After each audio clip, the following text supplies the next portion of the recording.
नमस्ते बच्चों, मैं पंकज कुमार सिंह कक्षा 12 में हिंदी कोर के पाठ विभिन्न माध्यमों के लिए लेखन टर्म 1 एग्जाम के अत्यंत महत्वपूर्ण प्रश्नों के साथ उपस्थित हूँ। आइए प्रश्न नंबर 1 देखते हैं। वास्तविक रूप से इंटरनेट पत्रकारिता की शुरुआत कब हुई? यहाँ दिए गए विकल्पों में घ विकल्प सही है। 1983 से 2000 के बीच। प्रश्न नंबर 2, निम्न में से नई वेब भाषा है?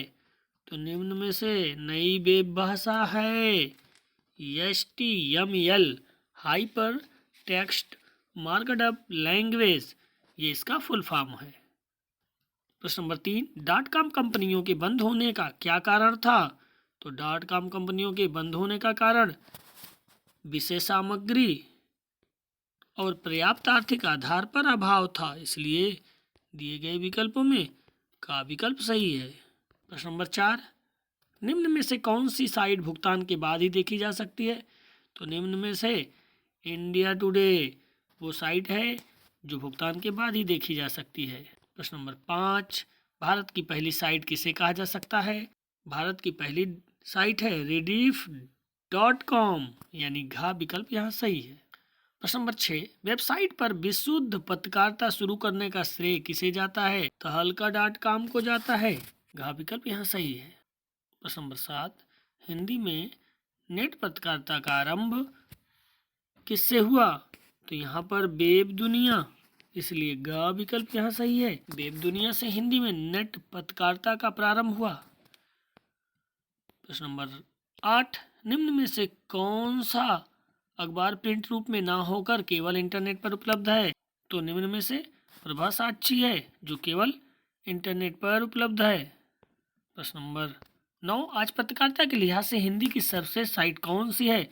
तो आज पत्रकारिता के लिहाज से हिंदी की सर्वश्रेष्ठ साइट BBC है, गा विकल्प यहाँ सही है। प्रश्न नंबर 10, भारत में इंटरनेट पत्रकारिता का कौन सा दौर चल रहा है? तो भारत में इंटरनेट पत्रकारिता का वर्तमान में दूसरा दौर चल रहा है, इसलिए का विकल्प यहाँ पर सही है। प्रश्न नंबर 11, भारत में दूसरा दौर कब से शुरू माना जाता है?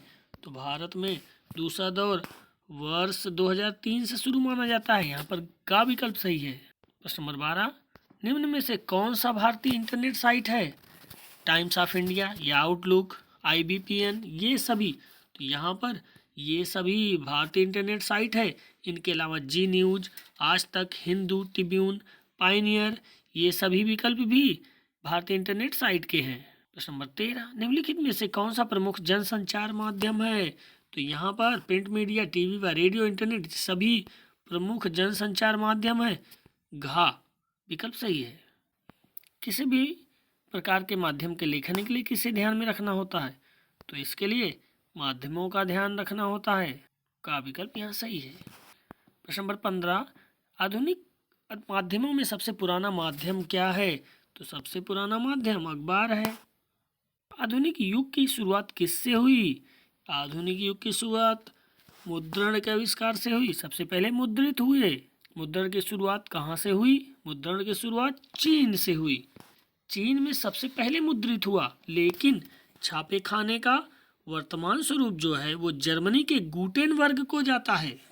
प्रश्न नंबर 18, भारत में पहला छापाखाना कहाँ और कब खुला? तो भारत में पहला छापाखाना गोवा में 1556 को खुला। ये ईसाई मशीनरी थी जिसमें धर्म प्रचार के लिए पुस्तक छापे जाते थे। प्रश्न नंबर 19, मुद्रित माध्यमों की विशेषता है? छपे हुए शब्दों में स्थायित्व, लिखित भाषा का विस्तार, चिंतन, विचार और विश्लेषण का माध्यम, उपयोग सभी विचार। मुद्रित माध्यमों की विशेषताएं हैं, इसलिए गा विकल्प यहाँ पर मुद्रित माध्यमों की विशेषताएं में गा विकल्प यहाँ सही है। प्रश्न नंबर 21, रेडियो में कौन सी सुविधा उपलब्ध नहीं होती? रेडियो में एक ही समाचार को कहीं भी कहीं से भी नहीं सुन सकते, किसी गूढ़ शब्द के अर्थ के समाचार को दौरान नहीं ढूंढ सकते, अखबार की तरह पीछे लौट कर नहीं सुन सकते। यहाँ पर सभी विकल्प ऐसे हैं जो रेडियो में सुविधाजनक नहीं है। मूलतः रेडियो है। प्रश्न नंबर 22, मूलतः रेडियो द्विरेखीय माध्यम है। नंबर 23, रेडियो समाचार संरचना आधारित है। रेडियो समाचार संरचना उल्टा पिरामिड पर आधारित है। इसमें महत्वपूर्ण सूचना पहले दी जाती है, उसके बाद उससे कम महत्व की सूचना दी जाती है। इसी प्रकार महत्व के अनुसार घटते क्रम में सूचना दी जाती है, तो इसे उल्टा पिरामिड शैली की सूचनाएं कहते हैं।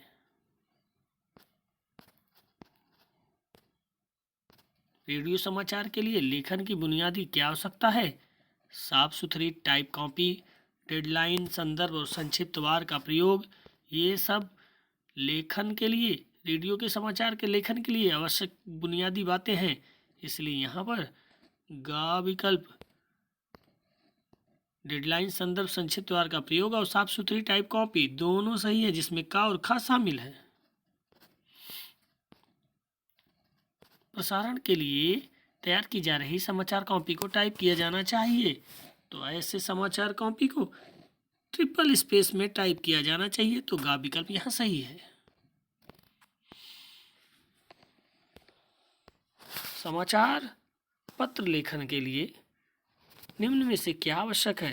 कॉपी के दोनों ओर पर्याप्त हाशिया छोड़ा जाना चाहिए। एक लाइन में अधिकतम 12-13 शब्द होने चाहिए। 1 से 10 तक के अंकों को शब्दों में लिखा जाना चाहिए। तो समाचार लिखते समय ये सभी बातें सावधानीपूर्वक पालन किया जाना चाहिए। 12-13 शब्द हों, 10 तक के नंबर को शब्दों में लिखा जाए और दोनों तरफ स्पेस छोड़ करके लिखा जाए, इसलिए घा विकल्प सही है। उपयुक्त सभी। टेलीविज़न माध्यम है। टेलीविज़न सुनना और देखने दोनों का माध्यम है, उसे देख भी सकते हैं, सुन भी सकते हैं, इसलिए यहाँ पर गा विकल्प सही है। दृश्य श्रव्य माध्यम। प्रश्न नंबर 28, टेलीविज़न के लिए समाचार या स्क्रिप्ट लिखते समय कौन सी बात ध्यान रखनी चाहिए? पहला ध्यान होना चाहिए कि शब्द पर्दे पर दिखने वाले दृश्य के अनुकूल हों, तो यहाँ पर का विकल्प सही है। शब्द पर्दे पर दिखने वाले दृश्य के अनुकूल हों। खा विकल्प, शब्दों को किसी भी तरह से लिखा जा सकता नहीं, सही है। शब्द सुनने के अनुकूल होने चाहिए, दृश्य के नहीं, ये भी सही नहीं है।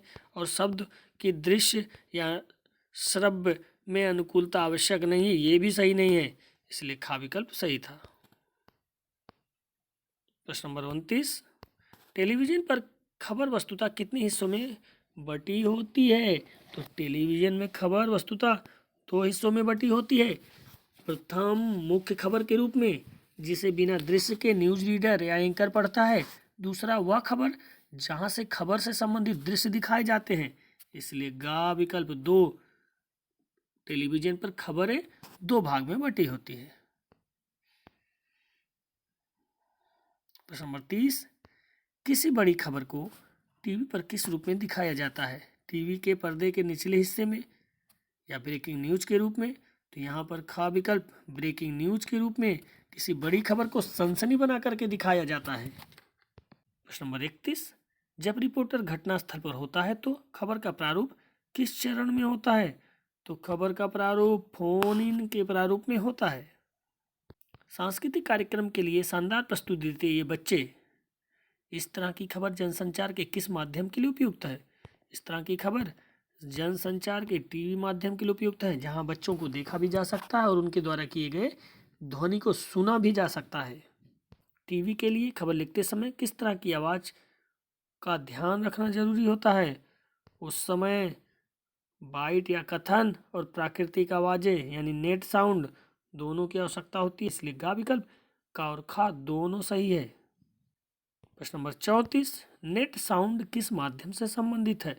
तो नेट साउंड टेलीविज़न माध्यम से संबंधित है, इसलिए खा विकल्प यहाँ सही है। रेडियो टीवी के लिए कैसी भाषा होनी चाहिए? वाक्य छोटे, सीधे, स्पष्ट होने चाहिए। भाषा प्रभावी संप्रेषणीय होना चाहिए। भाषा मुहावरेदार होना चाहिए या उपयुक्त सभी? तो वास्तव में छोटे, सीधे, स्पष्ट, भाषा प्रभावी और मुहावरेदार स्वाभाविक होना चाहिए, तो सभी विकल्प यहाँ सही है, इसलिए घा विकल्प यहाँ पर सही है। प्रश्न नंबर 36, टीवी में किस तरह के शब्द सहज माने जाते हैं? तो टीवी में क्रय विक्रय की जगह खरीद बिक्री, स्थानांतरण की जगह तबादला, पंक्ति की जगह कतार, उपयुक्त सभी शब्द सही माने जाते हैं। प्रश्न नंबर 37, इंटरनेट पत्रकारिता को कहा जाता है। इंटरनेट पत्रकारिता को में ऑनलाइन पत्रकारिता भी आती है, साइबर पत्रकारिता भी आती है, वेब पत्रकारिता भी आती है, इसलिए सभी विकल्प सही हैं। प्रश्न नंबर 38, इंटरनेट है, इंटरनेट केवल एक टूल है, इसलिए का विकल्प यहाँ पर सही है। प्रश्न नंबर 39, इंटरनेट पर पत्रकारिता के कितने रूप हैं? पहला, खबरों के संप्रेषण के लिए इंटरनेट का उपयोग। दूसरा, रिपोर्टर द्वारा अपनी खबर को एक जगह से दूसरी जगह ईमेल द्वारा भेजना। इस तरीके से का विकल्प सही है, खा विकल्प सही है। तो दिए गए विकल्पों में गा विकल्प का और खा दोनों होने के कारण गा विकल्प यहाँ पर सही है। प्रश्न नंबर 40, पत्रकारिता में इंटरनेट का कार्य है। पत्रकारिता में इंटरनेट का कार्य है समाचारों का संकलन करना, खबरों का सत्यापन करना, खबरों का पुष्टिकरण करना। तो उपयुक्त सभी सही हैं, इसलिए घा विकल्प यहाँ सही है। प्रश्न नंबर 41, इंटरनेट द्वारा 1 सेकंड में कितने शब्द भेजे जा सकते हैं? तो इंटरनेट द्वारा 1 सेकंड में 70,000 शब्द भेजे जा सकते हैं। प्रश्न नंबर 42, इंटरनेट पत्रकारिता कितने प्रकार की होती है? तो इंटरनेट पत्रकारिता 2 प्रकार की होती है, इसलिए खा विकल्प यहाँ सही है। प्रश्न नंबर 43, विश्व स्तर पर इस समय इंटरनेट पत्रकारिता का कौन सा दौर चल रहा है? तो विश्व स्तर पर इस समय इंटरनेट पत्रकारिता का तीसरा दौर चल रहा है। प्रश्न नंबर 44, विश्व स्तर पर इंटरनेट का पहला दौर कब तक चला? इंटरनेट का पहला दौर 1982 से 1992 के बीच चला, इसलिए खा विकल्प यहाँ सही है। विश्व स्तर पर इंटरनेट का दूसरा दौर कब तक चला? तो दूसरा दौर इंटरनेट का 1993 से 2001 के बीच चला, इसलिए यहाँ गा विकल्प सही है। और 2003 से इंटरनेट का तीसरा दौर जो वर्तमान दौर है वो चल रहा है। तो बच्चों, ये थे विभिन्न माध्यमों के लिए लेखन विषय के कुछ अत्यंत महत्वपूर्ण MCQ। आपको आगामी परीक्षाओं के लिए शुभकामनाएं। फिर मिलते हैं किसी और वीडियो में। वीडियो पसंद आया हो तो लाइक करें और शेयर करें।